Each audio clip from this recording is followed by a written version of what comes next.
بسم الله الرحمن الرحيم. تبارك الذي بيده الملك وهو على كل شيء قدير، الذي خلق الموت والحياة ليبلوكم أيكم أحسن عملا وهو العزيز الغفور، الذي خلق 7 سماوات طباقا ما ترى في خلق الرحمن من تفاوت فارجع البصر هل ترى من فطور، ثم ارجع البصر كرتين ينقلب إليك البصر خاسئا وهو حسير، ولقد زينا السماء الدنيا بمصابيح وجعلناها رجوما للشياطين وأعتدنا لهم عذاب السعير، وللذين كفروا بربهم عذاب جهنم وبئس المصير.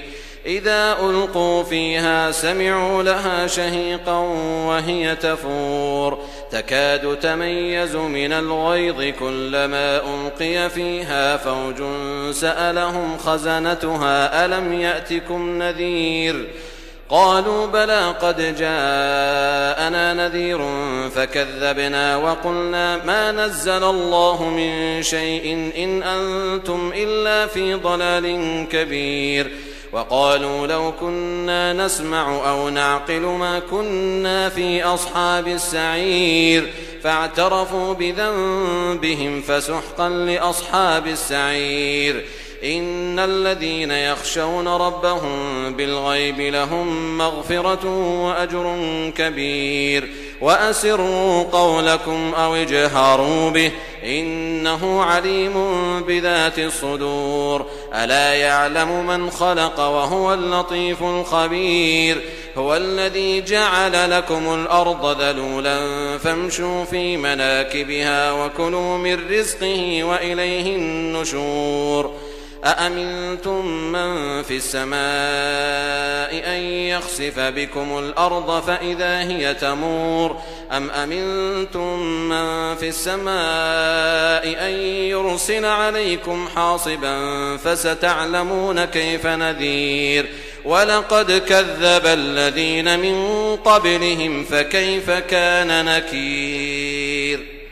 أولم يروا إلى الطير فوقهم صافات ويقبضن ما يمسكهن إلا الرحمن إنه بكل شيء بصير.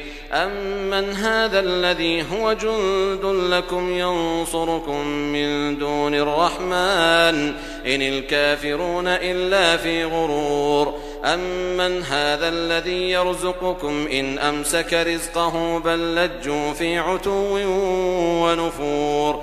أفمن يمشي مكبا على وجهه أهدى أمن يمشي سويا على صراط مستقيم. قل هو الذي أنشأكم وجعل لكم السمع والأبصار والأفئدة قليلا ما تشكرون. قل هو الذي ذرأكم في الأرض وإليه تحشرون. ويقولون متى هذا الوعد إن كنتم صادقين.